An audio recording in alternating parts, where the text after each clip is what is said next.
Have you ever had the need or the desire to select 64 different things with 2 item frames? No, you haven't? Okay, well, anyway, you should have that desire. Not only, well, just I'm trying to sell you on this design a little bit. So this is a selector, and it can select 64 different combinations, and so each one of these will only be selected once, and basically that can be used for any number of things. So it can, for whatever you need selecting for. So the main thing that I think I designed this for is for a retrieval system on a massive storage unit or something like that. Like, you can retrieve something because you can select any one of these 64, and it only uses 2 item frames. Another example is if you wanted to say you had a whole bunch of villager chambers or something like that. If you wanted to select a villager, then all you would have to do is go to that and then just hit the input thing. So I'm not going to get quite into building this really, because it's massive and it could take a really long time to build. So really I'm just going to explain each part a little bit closer and try and show you exactly how it's working. So there's 2 sections here. There is the block selector and the section selector. So this is block, so this is section 1. I'm just going to leave it as selected as section 1 right now.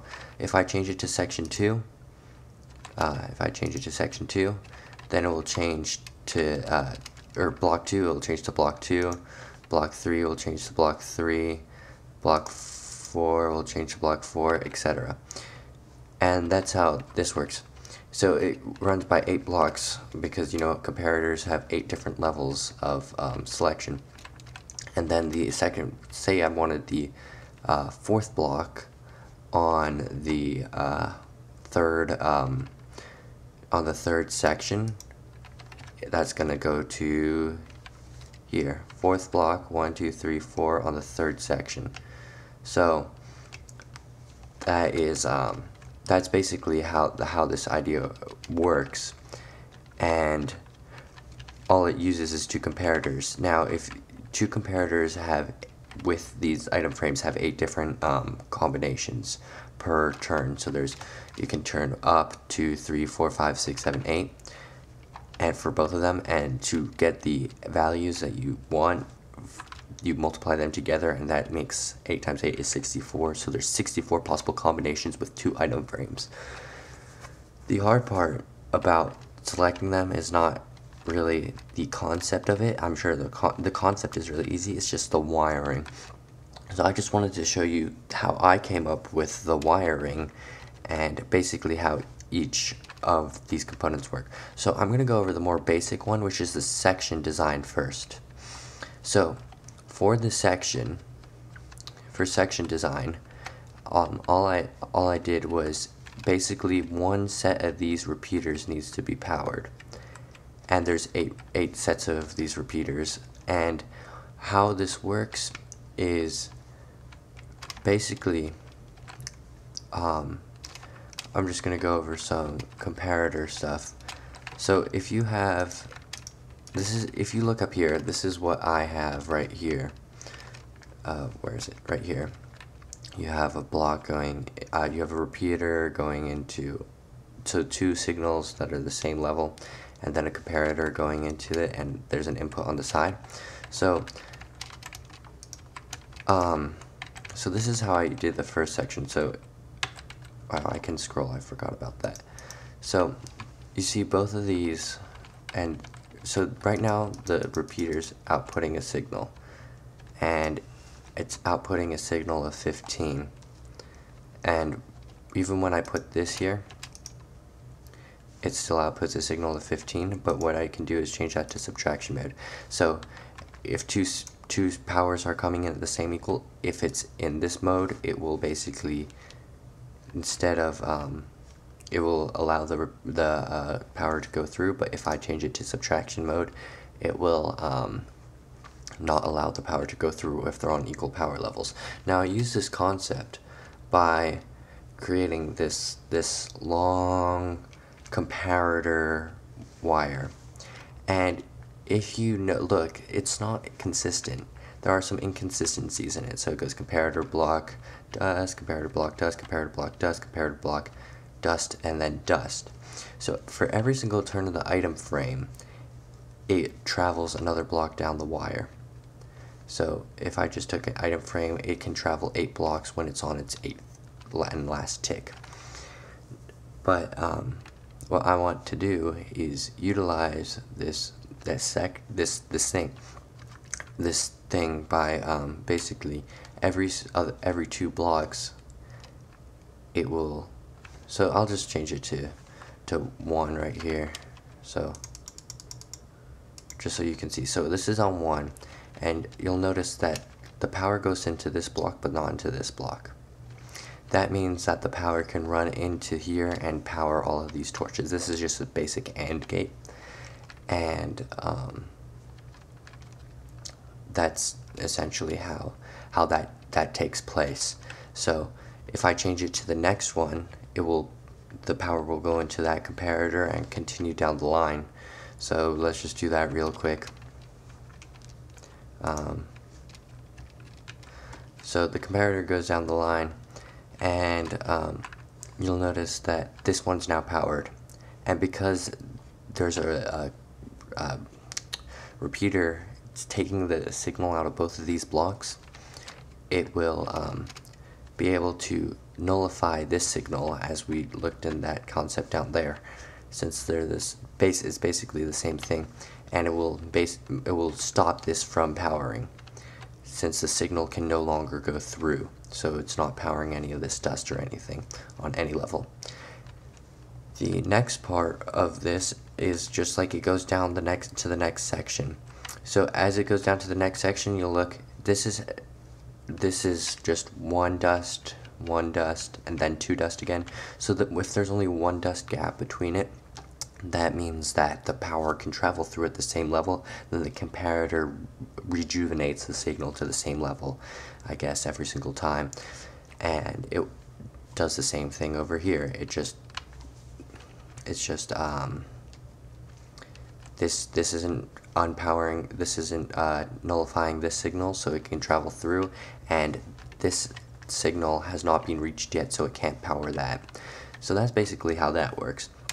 And if you'll notice, just for the redstone, so I could like compact it a little bit, I had to put 1 lower, then 1 higher, and then it's 1 lower and then 1 higher. And that's because if you had everything on the same level, the wires would interconnect, and that would make it much more complex and stuff like that. So that's basically why that works the way it does, like that. So as I go down the line, basically this one would be powered and this one wouldn't, and then that one would become unpowered. I think that's basically the best I can explain it. If you need another description, just ask for it.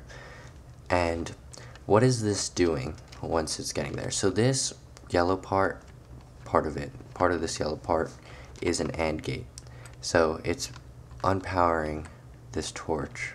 And this torch, this torch right here, the torch can either go right here or right here or right there, and that is your output.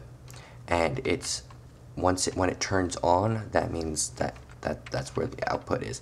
So I just put these lamps here for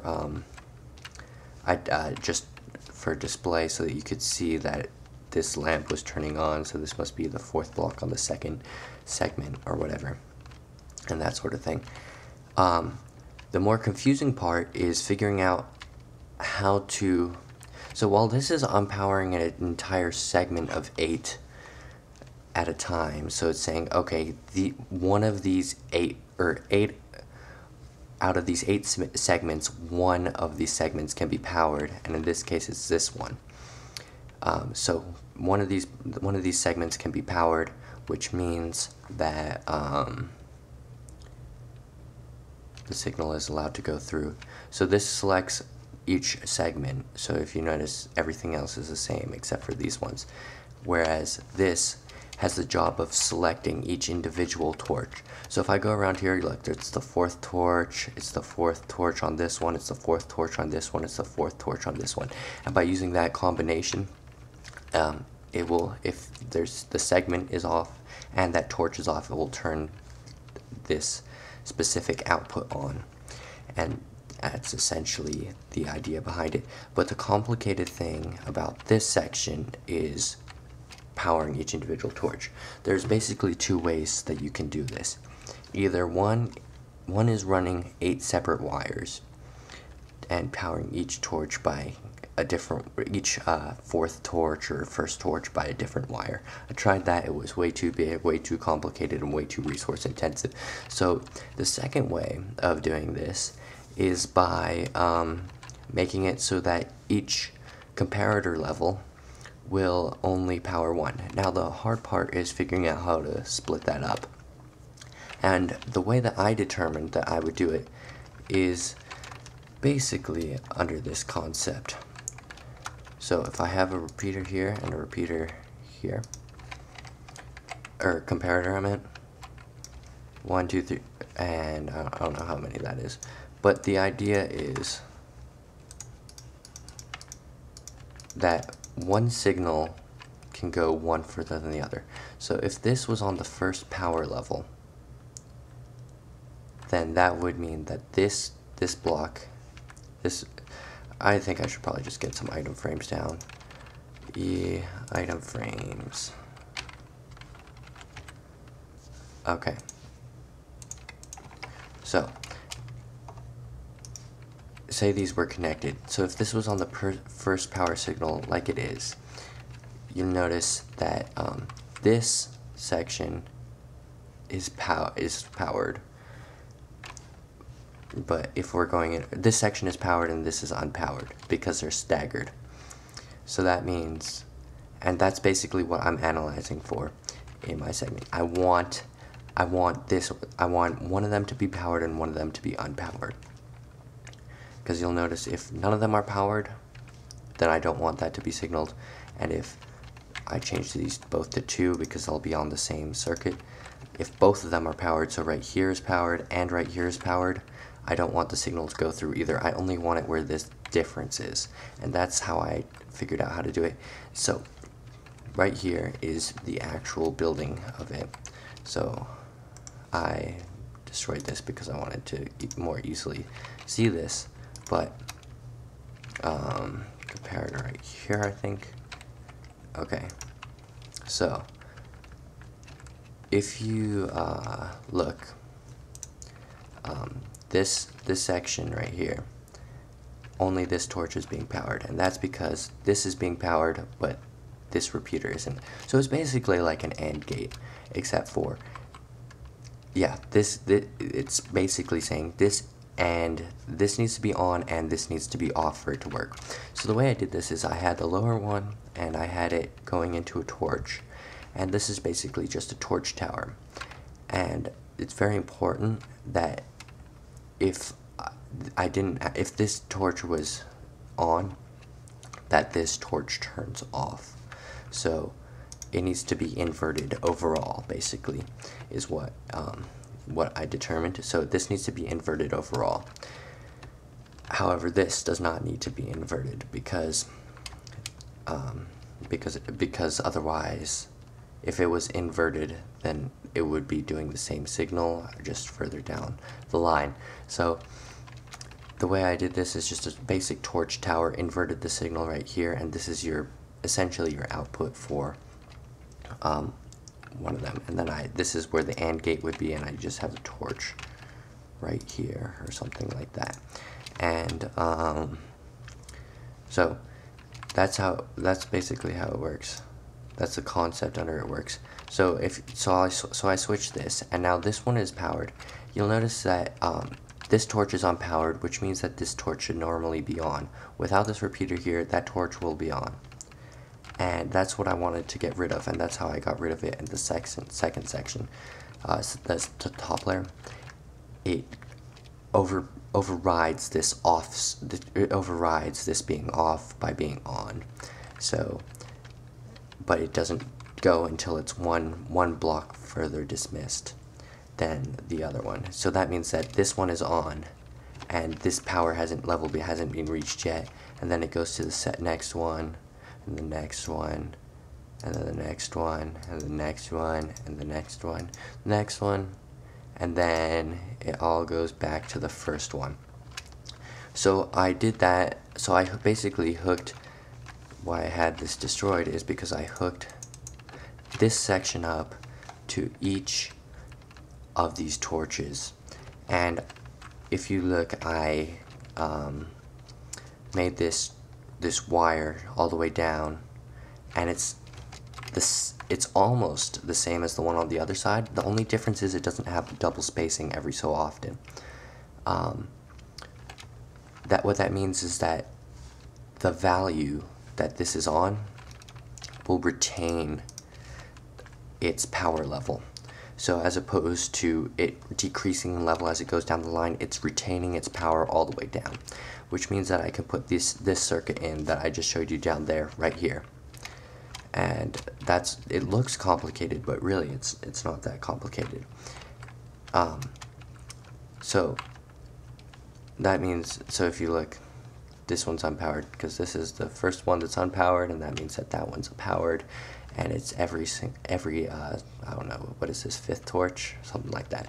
Every fifth torch will be unpowered, and this like cross section is what makes it so that only one will be selected. Now the AND gate is actually deceivingly hard to figure out how to build. So normally when I build AND gates, I just put a torch right here, and then I have dust right here and dust right here. Unfortunately that doesn't work, so dust and then like a torch. But unfortunately that's not tileable, so you need to use a more reliable method. Well, you need to use a method that is tileable, which means that you can't really use dust. So what I did is, instead of having a torch here, is just put a torch. This is where your output is over there. If you look, that's where the equivalent of your output would be. But I put the torch here instead, and this just creates, if this and this are on, if this or this are on, then it's going to unpower that torch. So even though all of these might be off, this torch isn't on because all of these are unpowering that torch. And if you look right here, this torch right here is off, but it's not being unpowered because that repeater behind it is on. So it's basically just another AND gate, and that's how the concept of it works. That's basically all it does, and it works really reliably. Another note that you might want to know is basically, while I'm switching, if you see, so it does take a little bit to switch, but there's no way to just turn everything off. And for that, you might need to add another AND gate. So probably just mimic this one that's down here if you wanted to retain its tileableness. Because if you're trying to pull out items or something like that, and you just want whatever it's selected on, then that means that this one will be just constantly pulling out items. Basically, there's no off switch for this. The selector panel is always going. So that means that you need to have an off switch or another AND gate so that you can have an input that pulls out a signal from it, not just when it's switching, because as you're switching down the line, it's going to power different blocks that maybe you don't want. So you just need to add another AND gate and then a button or something like that that says, okay, I do want to actually select this, not, oh, I accidentally selected this as I was scrolling through the item frame. That's the only downside of that. The AND gate should be pretty easy to just implement yourself, because I did not go over this in too much detail, which means that you have to come up with how to build it on your own. I mean, I'll just show you this one last time how I did the redstone here and just internalize it or something like that, and then I'll show you over here again. And that's basically it. So this is a 64 selector, a 64 combination selector panel that only uses 2 item frames. And I think that's quite an accomplishment. I don't think anybody else has done that before. Everybody's used a binary system, but now it's time for the age of the octal systems. So that's it. Thanks for watching. I hope you enjoyed this video and you might have taken something that you learned away from it. If not, well then you weren't paying attention close enough. Alright, see you guys later. Bye.